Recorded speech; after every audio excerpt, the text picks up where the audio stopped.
Olá, muito boa tarde, enfim, bom dia, boa tarde, boa noite, enfim, depende de quando nos estiverem a ver. Hoje vamos para a segunda emissão deste renovado Pensar Mafra, com a Matilde Batalha, que é a deputada municipal eleita em Mafra pelo PAN, o Partido Pessoas, Animais, Natureza.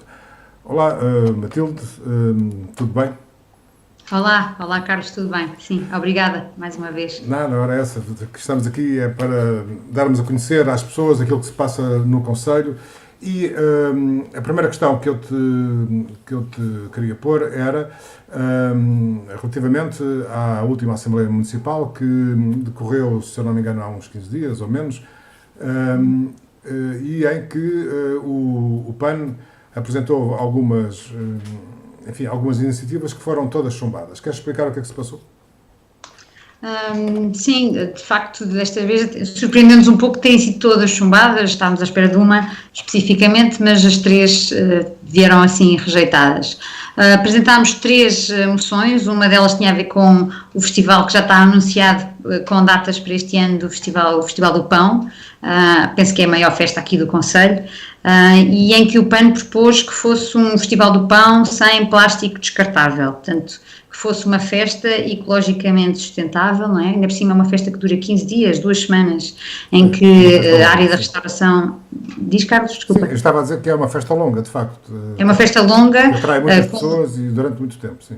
Sim, durante muito tempo, em que é produzido de facto muito lixo de plástico de utilização única, e a proposta do PAN vem no sentido de que ao invés de usar esse plástico descartável fosse utilizada outras opções reutilizáveis, que depois o Executivo entenderia como faria isso da melhor maneira. De qualquer maneira, mesmo tendo sido rejeitada, acho que é importante as pessoas saberem que veio agora há agora uma nova proposta da União Europeia que refere que até 2021 o plástico descartável irá desaparecer da União Europeia. Portanto, teremos no futuro, provavelmente, um Festival do Pão sem este plástico descartável. Teremos obrigatoriamente. Se tivéssemos antecipado. Estava eu a dizer que teremos obrigatoriamente por imposição da União Europeia. Qual foi o argumento, se é que houve algum argumento para o voto contra... Enfim, não sei quem votou contra, se foi só o PSD, se foram os outros partidos também. Votaram contra o PSD, o PS, tenho a ideia que sim, agora não tenho aqui a folha à minha frente, mas não foi votada favoravelmente e teve a ver com a logística que seria necessária para uma festa destas, a não utilização deste tipo de material. Portanto, foi falado em utilização de água, de detergentes, que estes também teriam um efeito nefasto para o ambiente, quando sabemos que entre dois males o plástico descartável é o maior. E de todos os R's, o R da redução é o mais importante, mais do que reciclar e reutilizar, a redução está na ordem do dia. Portanto, foi essa a justificação. Tem a ver com toda a logística que é necessária na zona da restauração, e é sobretudo na zona da restauração em que é produzido muito lixo. Parece não existir neste momento de vontade para que isto se torne possível, não é? E houve algum outro partido que tivesse votado a favor da proposta do PAN ou não? Sim. Carlos, eu devia ter essas coisas à minha frente, mas o Bloco votou a favor e a CDU também votou a favor. Portanto, os partidos com menor representação na Assembleia Municipal, penso que votaram a favor. Portanto, vamos continuar a ter o Festival do Pão com pratos e copos de plástico e talheres de plástico, a produzir muito lixo de plástico. Essa parece ser uma questão arrumada para já, se bem que, como disseste, por imposição da União Europeia, o plástico vai ter que ter um papel secundário neste tipo de coisas. E as outras propostas, quais foram? Depois apresentámos uma moção relativamente ao matador regional de Mafra, de instalação de um circuito fechado de televisão. Esta proposta também foi chumbada por todos, com a abstenção do Bloco de Esquerda e o voto favorável do PEV, do Partido Ecologista Verdes. A moção tinha como propósito, claro, as questões éticas de bem-estar animal, não é? De haver aqui, não estamos a falar de um Big Brother, estamos a falar de um circuito fechado em que apenas teriam acesso as entidades competentes, a Direção-Geral da Alimentação e Veterinária e o próprio operador do matador regional, mas que não teria só, não tem só esse efeito de garantir o bem-estar animal dentro daquilo que é possível, estamos a falar de um matador em que os animais são mortos, mas também a qualidade dos procedimentos e as questões de saúde relacionadas com a carne e também de ser uma ferramenta valiosa a nível formativo para os próprios trabalhadores, através da gravação das rotinas dos trabalhadores poderem aprender boas práticas. A Assembleia não considerou esta uma proposta válida. Provocou alguma razão especial ou não? O matadouro é um matadouro excepcional, em que tudo corre às mil maravilhas e em que não há necessidade desta transparência que uma câmara um circuito fechado de televisão traria. Também houve aqui a justificação de que nenhum outro matador tem este sistema em Portugal, portanto, se Mafra colocasse, era um indicador de que em Mafra alguma coisa estava a correr mal e como não está, não é necessário este circuito fechado de televisão. Ele já existe em outros países, como na Inglaterra, Israel e um outro que agora não me estou a recordar, e existe por questões também de garantir a qualidade da carne, de como é que são tratadas as questões éticas, de como são tratados os animais, porque é sabido que há várias coisas que falham, desde a aplicação das descargas elétricas, muitas vezes os animais não estão devidamente atordoados no momento do abate, há funcionários que às vezes, por alguma sensibilização emocional, também tratam mal os animais, porque os animais também se recusam, portanto os animais sentem que vão morrer e recusam-se a ir naquela fila para a morte e é preciso obrigá-los a isso, não é? E às vezes os métodos utilizados não são os melhores. E outras anomalias que às vezes acontecem no tipo de abate que é feito, e tudo isso fez com que estes países, como a Inglaterra e Israel, tivessem adotado esta medida. E há notícia, por acaso sabe se há notícia de que alguma coisa mudou depois nesses países que adotaram essa medida de colocar câmaras nos matadores? O que é que mudou por causa disso? Mudou do ponto de vista de quem são os consumidores, sentem uma maior confiança nos produtos alimentares. Aliás, vários estudos já foram feitos juntos de quem consome carne, não é? Junto dos consumidores, de que sentem uma maior confiança sabendo que há de facto uma câmara de filmar nos matadores e que imaginemos que há uma produção de carne que vem com algum tipo de anomalia. É possível ir perceber o que é que se passou porque está uma gravação feita do momento do abate, se de facto a autoridade veterinária competente estava no local, se foi detectada alguma anomalia na carne ou não. Portanto, tem a ver com a confiança também dos consumidores ter aumentado. De resto, não há, também é uma coisa muito recente, portanto, não há grandes dados ainda dos efeitos destas câmaras nos matadouros. Sim, mas que eu tenho nós também podemos argumentar ao contrário, que é se tudo corre tão bem, porque é que não se mostra, não é? Sim. Não há nada a esconder, então, não é? Portanto, seria uma mais-valia. Foi uma pena. Também a verdade é que eu acho que é a primeira vez, são assuntos novos, não é? Creio que terá sido a primeira vez que isto vai à Assembleia Municipal de Mafra, não é? Estamos a falar de um matador regional que é uma fonte de rendimento do Executivo, não é? E estamos a pôr um pouco em causa a forma como as coisas se passam lá dentro, se calhar as pessoas não estão habituadas a isto e a verdade é que também foi... Não é? Diz, Carlos, desculpa. Sentem-se melindradas, de alguma maneira. Sim, eu acho que sim. Acho que há aqui uma resistência à mudança. De qualquer maneira, também foi referido que se isto se tornasse lei, porque a verdade é que o PAN vai propor isto na Assembleia da República, aí sim teriam que cumprir a lei e colocar as câmaras no matador regional. Pois. E a terceira, houve uma terceira...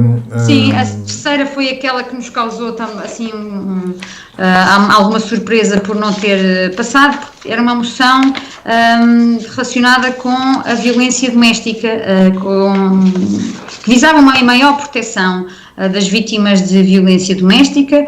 No fundo, era uma recomendação que a Assembleia iria fazer ao Governo e que tinha a ver tinha vários pontos, esta moção, no sentido de aumentar a moldura penal para quem praticasse crimes de violência doméstica, portanto, tinha vários pontos, não é? O que foi alegado na Assembleia foi que não tinha a ver, do lado do PS, que não era uma moção que tinha a ver com matérias locais de Mafra, mas que era de âmbito nacional e que deveria ser tratada a nível nacional no Parlamento, quando sabemos que a violência doméstica, quer dizer, é transversal a todo o país, a todo o planeta, quase podemos dizer, portanto também acontece em Mafra, e qualquer alteração que se faça na lei beneficiará todas as vítimas de violência doméstica.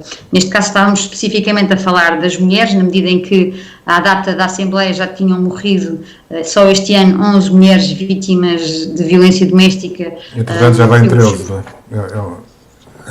Essa estatística dramática já subiu mais 2 números. Sim, para 13, não é? Portanto, hoje, no início de março, não é? Já temos 13 vítimas, mulheres que morreram às mãos dos seus companheiros.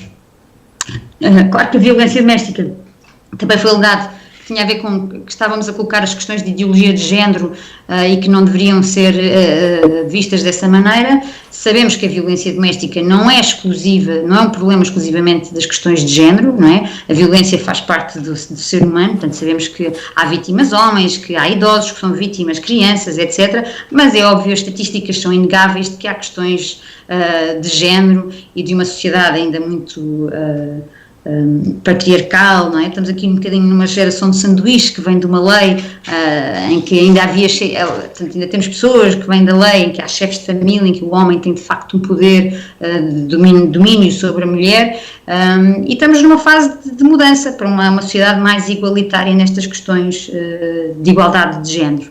Portanto, também há questões de género que se colocam nas matérias de violência doméstica, quer se queiram, quer não. E dizer que isso não acontece também não é verdade. Foi uma pena, porque, enfim, foi uma pena, digo eu, porque dada a atualidade da temática, digamos que se essa proposta tivesse sido aprovada, teria sido uma oportunidade para Mafra, enfim, ter uma atitude de liderança, digamos assim, nesse combate. Também enviar uma mensagem positiva, não é, de soluções, não é, porque a verdade é que os pontos que foram propostos pelo PAN eram medidas concretas, não é, eram a realização de ações de sensibilização para diversos públicos na área da igualdade de género e na cultura de não violência e de educação para a paz. Portanto, havia vários pontos que pensamos que também a educação está muito naquilo que pode ser a prevenção deste problema. A intervenção junto das vítimas que seja rápida e eficaz, mas também junto do agressor, porque prender um agressor e depois soltá-lo, ele continuará a ser um agressor de uma outra vítima. Portanto, há aqui trabalho que também tem que ser, alguma intervenção que também tem que ser feita ao nível de quem agride e de haver aqui alguma reabilitação, algum trabalho com esta pessoa, não é? Seja ela homem ou mulher, mas sabemos que em número esmagador são homens.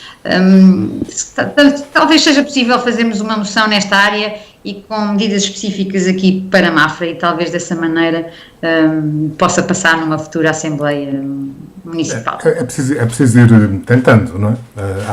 Há aquele velho ditado que água mole e pedra dura, tanto bate até que fura. Matilde, o PAN visitou a Trato Lixo, que é a empresa intermunicipal que trata do lixo aqui de vários municípios, nomeadamente do nosso, aqui em Mafra, porque há queixas recorrentes de mau cheiro no ar que se respira aqui, e às vezes em localidades que não ficam propriamente ao lado dessa instalação industrial, digamos assim. Qual foi a impressão com que ficaste depois daquela manhã a visitar a Trato Lixo? Antes de mais, acho que aconselho a qualquer pessoa a poder. Eles estão de portas abertas, isso é bom saber, não é? Fomos muito bem recebidos e explicaram-nos basicamente como é que funcionava aquela unidade, não é? A ideia com que fiquei é que o lixo cheira mal, não é? Não é que não haja nada a fazer, não é? Mas de facto ter uma trata ao lixo inodora parece-me uma impossibilidade depois de tudo o que nos foi mostrado. E também a forma como nós, cidadãos, também produzimos lixo e o facto de também não separarmos adequadamente este lixo também não ajuda neste processo. Porque, imaginemos, há lixo que pode deixar de ser lixo e passar a ser uma outra coisa, não é? Portanto, se todos separássemos o lixo orgânico, não é? E se não misturássemos com mais nada, todo esse lixo orgânico pode ser composto através da compostagem numa matéria fértil que servirá para jardins, servirá para fins agrícolas, etc. Mas como não fazemos essa separação, esse lixo misturado com plásticos, vidros e outros químicos ou outras coisas, pelo que eu percebi, que não sou engenheira ambiental, mas tudo o que eu percebi terá que ir provavelmente para um aterro. E aquele lixo ao ar, mesmo que seja na sua maioria tapado, há sempre uma área que está exposta, porque está-se lá a colocar lixo, e mesmo que haja lá as tais chaminés, porque nos foram mostradas umas chaminés em que está a sair um ar que supostamente deve diminuir o mau cheiro do lixo, não parece ser suficiente para que seja de facto inodoro. Houve coisas que vi que obviamente que agradaram, que teve a ver com uma utilização muito racional da água, ou seja, eles têm uma própria estação de tratamento de água residual em que a água que precisam para o arrefecimento e a água que precisam para todo o tratamento do lixo não sai é sempre a mesma, não é? Pelo que eu percebi. Mas também é uma unidade que sai muito mau cheiro, não é? Quando lá estivemos perto, aquilo é muito... Eu creio que a Trata ao Lixo, em termos tecnológicos, está bem equipada, mas foi com essa ideia com que fiquei. E suponho que a questão aqui primeiro, é a localização dessa unidade de tratamento de lixo, que eventualmente estará demasiado perto de casas, de núcleos habitacionais, e não deveria estar. Portanto, essa localização devia ter sido pensada de outra maneira quando implantaram essa unidade de tratamento de lixo. Mas eu creio, e eu estou a falar por aquilo que tenho ouvido por aqui, na rua, nos cafés, enfim, conversa com outras pessoas, que quando a Trata ao Lixo veio para Mafra, que foi dito às pessoas que não haveria consequências disso, não haveria mau cheiro, não havia nenhum problema que fosse prejudicar a qualidade de vida das pessoas. E eu creio que boa parte da indignação com que hoje as pessoas falam da Trata ao Lixo tem a ver com essa premissa inicial que a ter sido assim foi uma mentira. Sim, que contaram às pessoas. Sim, tem toda a razão para estar indignados. E eu não vivo nas proximidades da Trata ao Lixo, mas se eu vivesse estaria mesmo muito zangada, porque teria sido enganada, não é? Viver com aquele cheiro deve ser uma coisa absolutamente horrível, perto de casa, não é? Mas a verdade é que quem disse que não ia cheirar bem, que ia ser inodoro, mentiu, claramente. E as pessoas têm razão para estarem indignadas. Como se resolve esta questão? Tirando dali a Trata ao Lixo, mudando para outro sítio, isso é possível de ser feito, não é? Eu não sei responder a isto, mas as pessoas têm direito a não viver com aquele cheiro perto das suas casas. Eu até percebi da Trata ao Lixo que, não sei se foram eles que deram esta informação à população, de que não haveria cheiro. Não fiquei com essa ideia. Pois não sei, mas aquilo que as pessoas dizem hoje é que essa promessa foi feita e não está a ser cumprida, como é evidente. De todo. Matilde, muito obrigado por este bocadinho. Vamos repetir esta dose periodicamente, na medida da nossa disponibilidade. Portanto, agradeço-te mais uma vez. Obrigada eu, Carlos. Daqui a uns dias. Obrigada. Tchau.